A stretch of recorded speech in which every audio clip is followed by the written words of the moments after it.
And welcome back to Bunters Yarn. Been a little while, but anyway, here we are. I've not seen you since April.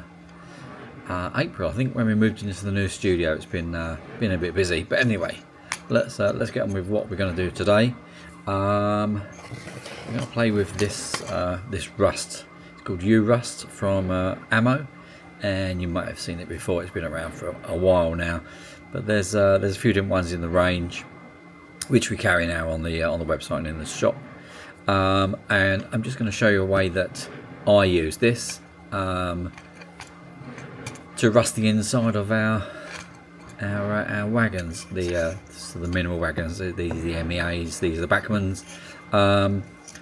These have been weathered previously, but not by us, so we'll be doing that anyway. But I'm just going to show you the rust bit today using this, and there are lots of videos online, and they'll all show you different ways of doing it. And this is our sort of quick way to get what I think is a really good rust effect. So first thing, you need to give it a good old shake, because it's like iron filings which are suspended in a sort of coloured medium of paint. So this particular one is this rusty colour, but there's others. There's like a transparent one, and there's also, let's have a look what we got, rust oxide patina. And once you shake them up, they're slightly different shades, and they react differently as well with the activators, which I'll show you in a moment. So first thing you do, I'm going to give this a shake, so bear with me a second.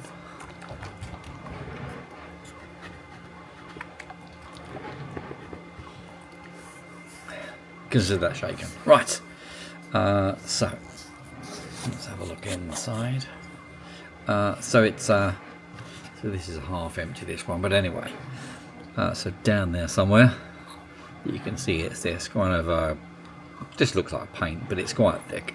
Some of them will need a bit more of a stir than others, but normally a vigorous shake will be okay. So with these, all that I do, we're going to do the whole of the inside.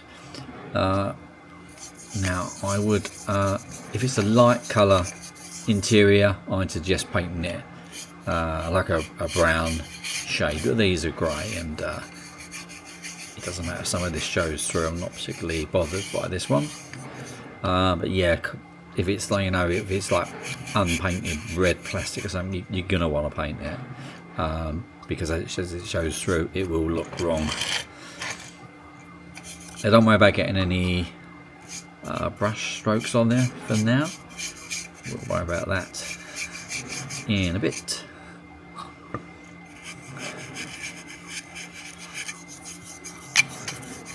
And we're just going to give it a covering. We don't want it too thick. Don't want too much in there, too much excess. Let's get rid of that. I'm going to do two. I'm going to do it slightly differently and just show you some different effects, hopefully anyway. Now this isn't an exact science, as you'll see in a bit, and which is good in a way, because it introduces that sort of bit of randomness, because no two are ever going to be the same, are they? No matter what you do and how they rust, they carry the same load. They are going to rust and weather differently. They're going to get different amounts of damage that creates all the rust.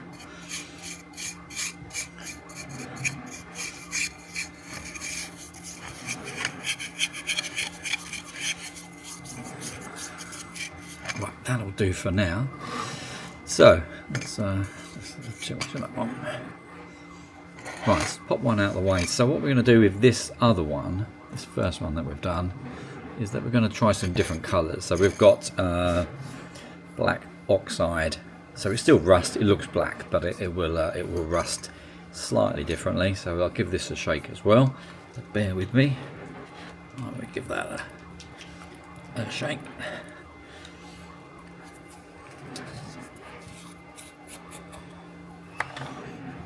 And I think this is normally quite a thick one. Oh, it's not so bad. That's okay. Let me clean that off.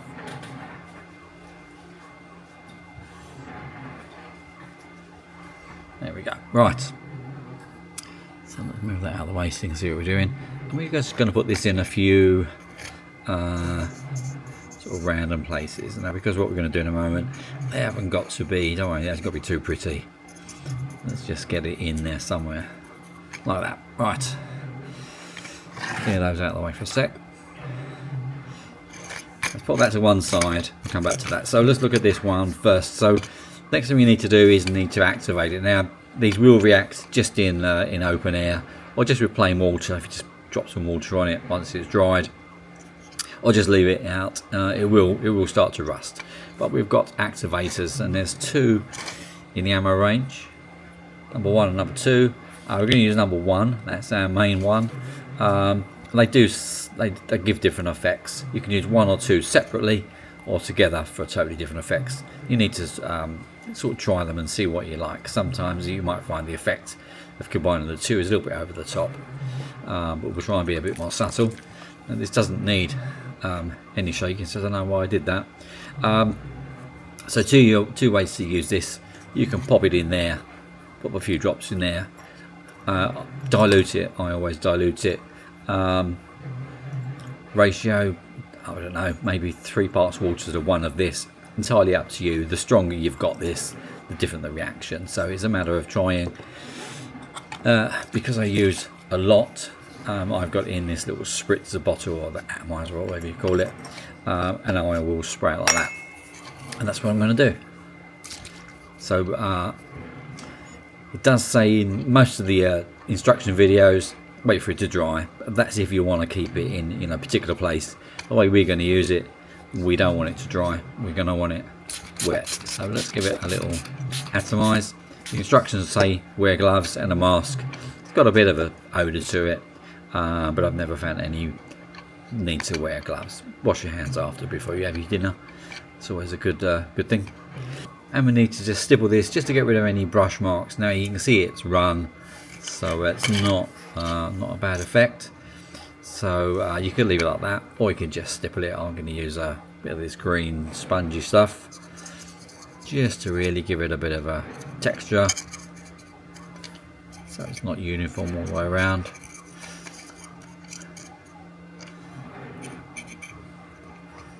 And we're going to leave that, just pop it to one side, a couple of hours probably, but it will continue to sort of rust and react for as long as you leave it, and you can seal it and sort of stop or slow the process if you want to. But a couple of hours will give us a good start. So let's just pop that aside. Now if we look at this one, let's do same again. So just a spritz with the atomizer, and we're going to want to mix this in a bit more to get rid of these sort of defined lines of the rust. We don't want those colours to show too much.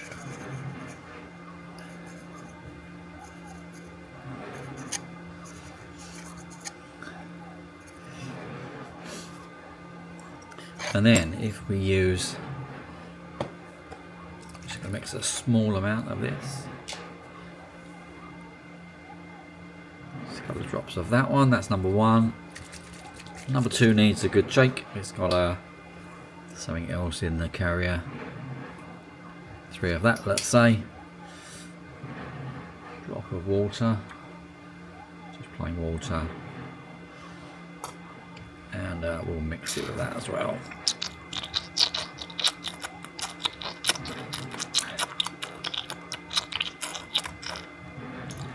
And we're just going to use this on this one. We're going to leave the other one with just type 1 reactor on there, and we just drop this in a couple of places.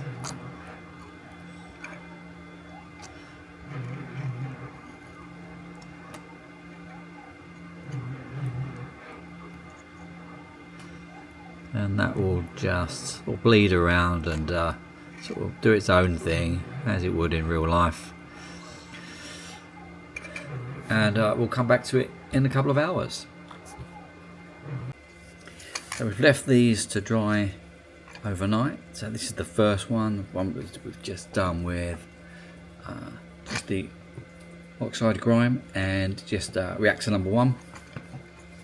And you can see there's a bit of sort of tonal variation in the rust in there, but it's I mean, it is real rust. It feels like rust, and it's kind of got that sort of glittery look that you get on rust, and you can imagine it with, let's put a little bit of just a bit of sort of coal rattling around in the bottom, that sort of thing. So that's that one. And then the other one, so this was done with a mix of colours and a bit of reactor 2 in there as well, so 1 and 2 mixed together, sort of dabbed around, and sort of different, slightly different feel, a little bit darker. And again, if you imagine some sort of a residual load in there, you know, remnants of a load like that, it gives you an idea of the effect you'll get. So I'm going to just go off and weather these sort of finely the way that I'd normally do them, and then I'll just put the final images up, and that's it, done for today, just for this the short video. So all of these U-Rust products, and there's sort of 7 or 8 of them. I'll put links down below. You can pop onto the website, and all of them we've got, as we record this, we've got lots in stock, and give yourself a go. Thanks for your time, thanks for watching today, and we'll see you again next time on Bunters Yard. Bye for now.